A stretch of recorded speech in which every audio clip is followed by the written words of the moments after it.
स्वागत है आपका लुकिज्म के एक और नए एपिसोड में, जहाँ पर आज हम बात करने वाले हैं लुकिज्म के लेटेस्ट चैप्टर के बारे में। और अगर तुमने अभी तक नहीं पढ़ा तो भाई क्या कर रहे हो, जाओ जाके पढ़ लो, क्योंकि ये चैप्टर तो भाई बस हो गया मेरा भाई। ये चैप्टर पढ़ने के बाद आई वाज लाइक कि ईटीजे ने ये क्या बना के दे दिया हमारे सामने। लेकिन चैप्टर लिटरली काफी ज्यादा बढ़िया था। अब देखो, मैं चैप्टर को एक्सप्लेन नहीं करने वाला हूँ, क्योंकि बहुत से लोग ऑलरेडी एक्सप्लेन कर चुके हैं यूट्यूब पे, और तुम में से बहुत से लोग देख भी चुके होंगे चैप्टर को और एक्सप्लेनेशन भी देख चुके होंगे अभी तक। तो हम बात करेंगे कुछ कोर मोमेंट्स के बारे में चैप्टर से, और पावर लेवल्स के बारे में भी बात करेंगे, कैरेक्टर्स की, और साथ ही साथ कुछ थ्योरीज के बारे में बात करेंगे। तो with the face for warning, अगर तुमने अभी तक चैप्टर नहीं पढ़ा तो जाओ पहले जाके पढ़ लो, उसके बाद ये वीडियो देख लेना, क्योंकि इसमें भारी भारी स्पॉयलर्स होने वाले हैं।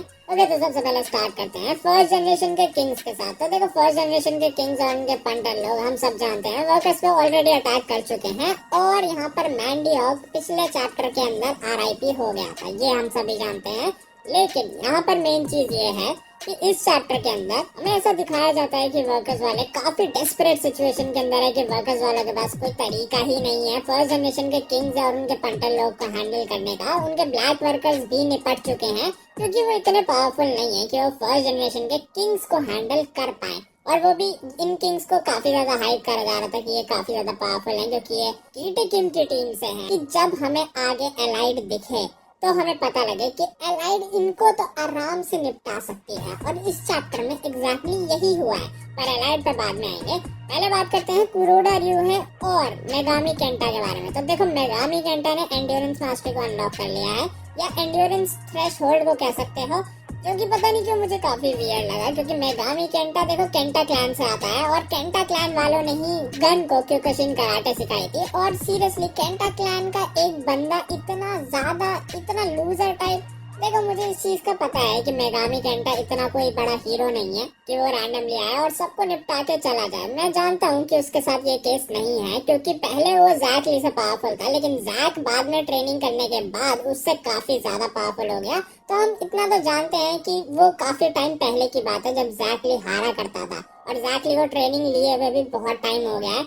आई guess hunt for big deal वाले आर्क से भी पहले था ये ट्रेनिंग आर्क वाला सीन। बट मूविंग ऑन, देखो ये चीज मुझे तो काफी लॉजिकल लगी कि एंड्योरेंस मास्टरी इतने टाइम बाद इसने अनलॉक करी है। चलो जो भी है, खैर अनलॉक तो करी। तो ये यहाँ पे कुरोडा ryuhei को बचाता है। ryuhei आराम से अकेले काफी लोगों को हैंडल कर रहा होता है, लेकिन ऑब्वियस सी बात है यार, देखो अगर नंबर ज्यादा हो तो एक जना कुछ नहीं कर सकता, चाहे वो कितना ही पावरफुल हो, अनटिल एंड अनलेस वो गन पार्क हो। देखो गन, मैं जानता हूँ गन के पास प्लॉट आर्मर था, हंट फॉर गन पार्क हाथ में, लेकिन स्टिल गन तो गन ही है। मूविंग ऑन, केंटा मेगामी का भी गेम बजाने वाले होते हैं ये लोग, लेकिन बीच में कौन आ जाता है? बीच में आ जाता है हमारा Jack Lee, the iron fortress. और लिटरली वो इनके पंचेस ऐसे टैंक करता है जैसे वो कुछ है ही नहीं। ऐसा लगता है कि बच्चे एक बहुत ही बड़े शरीर पे मार रहे हैं, और उस बड़े शरीर को कुछ फर्क भी नहीं पड़ रहा।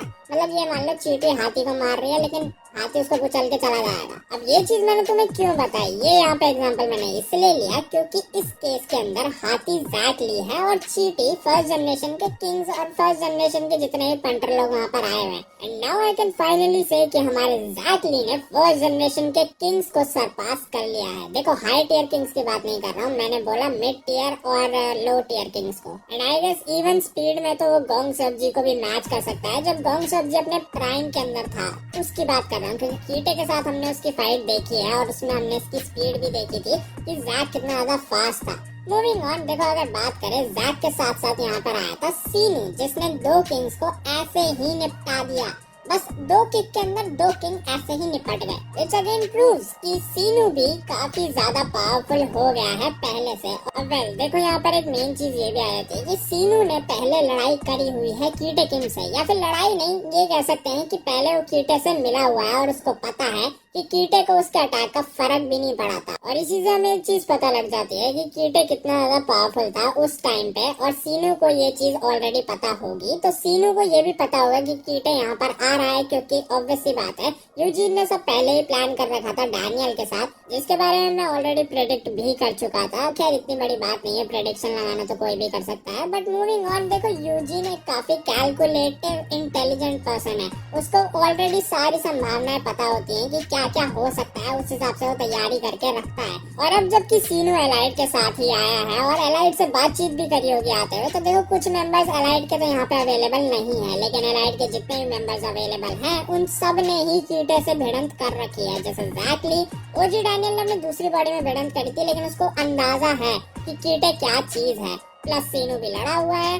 बस यहाँ पर कमी थी एली जैंग और वॉरेन की, और मुझे लगता है कि सीनू ने उन्हें बता ही दिया होगा कि क्या सीन है। और कुछ टाइम बाद मुझे लगता है कि जेक भी यहाँ पर आने ही वाला है, क्योंकि जेक कहीं जा रहा था, या तो वो लाइटनिंग चोई के पास जाने के बाद लाइनमैन के पास जाएगा, क्योंकि उसको पता है कि लाइनमैन पता हो प्रोबेबली कि लाइनमैन मिस्किन के पास गया है और जेंटलमैन भी वहाँ पे पहुंच चुका है, और उनके बारे में हमें कोई जिक्र नहीं देखने को मिला। प्रोबेबली नेक्स्ट चैप्टर में या उसके नेक्स्ट चैप्टर में देखने को मिले, we don't know about that. But जहाँ तक पॉसिबिलिटी है जेक वहीं पे पहुंचेगा, जहाँ तक मुझे लगता है कि वो जेंटलमैन से लड़ाई करने में हेल्प करेगा लाइनमैन की। अब देखो वैसे तो लाइनमैन को ही लड़ना चाहिए फ्रंट लाइन्स पे, क्योंकि बदला एक्चुअली में रेवेंज उसी का है, लेकिन क्या ही कह सकते हैं, जेक ज्यादा पावरफुल है लाइनमैन से, तो हो सकता है कि जेक भी थोड़ी फ्रंट लाइंस पे हेल्प करे लाइनमैन की। साथ ही साथ ओजी डैनियल और जोहान भी वापस आ गए हैं। जोहान जाता है गॉड डॉग को बचाने, मतलब पुरानी गॉड डॉग, मतलब जिन लोगों ने उसको धोखा दिया था उन लोगों को बचाने जाता है। और वो एक फर्स्ट जनरेशन के किंग को और उनके दो पंटर, ये दोनों पहले भी जोहान से पिटे हुए हैं जब ये जोहान को रिक्रूट करने के लिए गए थे, और जोहान ने तब भी बोला था इन्हें, तब भी समझा के भेजा था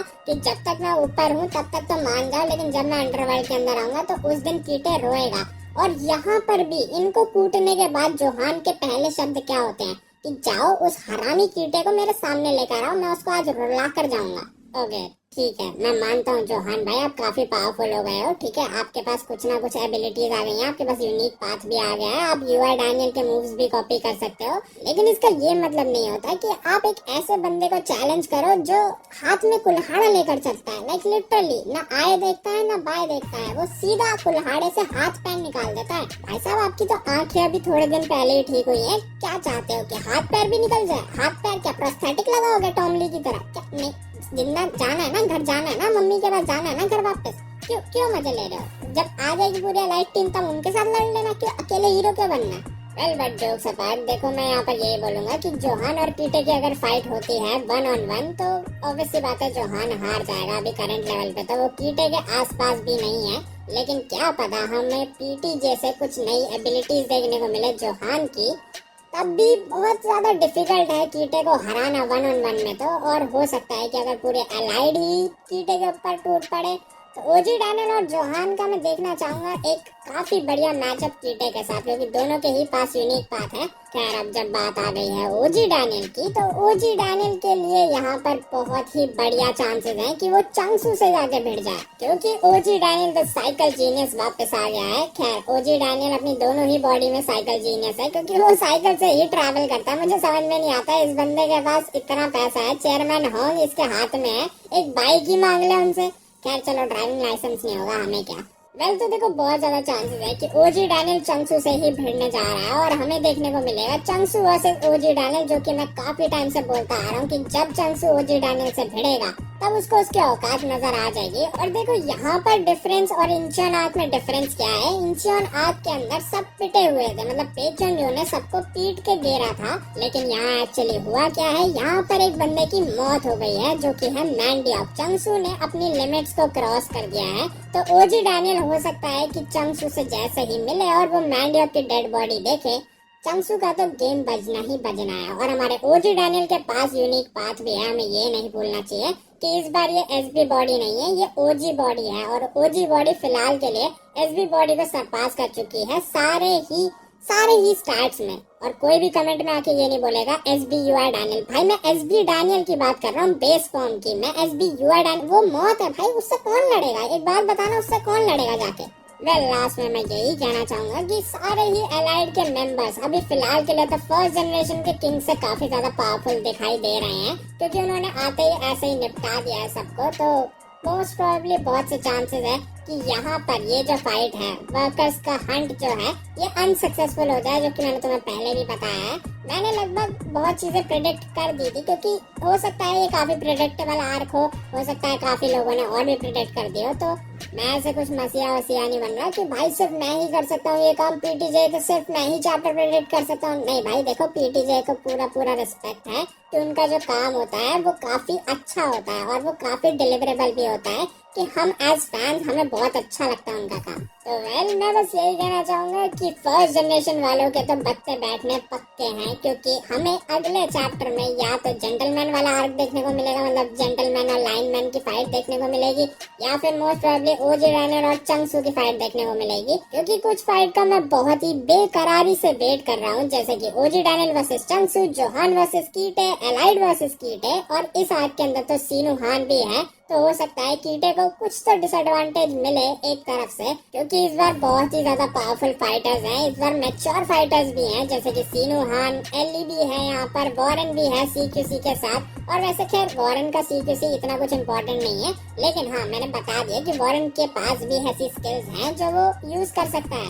उसके पास हार्ट स्टॉपिंग पंच भी है। तो बहुत सारी ऐसी चीजें हैं जो कीटे के खिलाफ डिसएडवांटेज में यूज की जा सकती हैं। बट वेल, तुम्हें क्या लगता है इस चैप्टर के बारे में, मेरे को कमेंट सेक्शन में जरूर बताना। अपने थॉट्स, अपने व्यूज, अपने थ्योरीज सारी कमेंट सेक्शन में डाल देना। देखो वैसे तो मैं थ्योरीज बनाना ऐसे चाहता नहीं था, लेकिन ये चैप्टर इतना अमेजिंग था कि मुझे बनानी पड़ी, क्योंकि मैं और चीजों पे भी काम कर रहा हूँ और कुछ पर्सनल लाइफ इश्यूज पे भी थोड़ा सा अभी काम कर रहा हूँ मैं। तो well, with that being said हम भी वीडियो को यहीं पे रैप अप करेंगे। वीडियो अच्छी लगी हो तो लाइक कर देना, चैनल सब्सक्राइब करे बिना कहीं मत जाना। मैं मिलता हूँ अपनी नेक्स्ट वीडियो में। दिस इज मानवा सेनपाई एंड पीस आउट।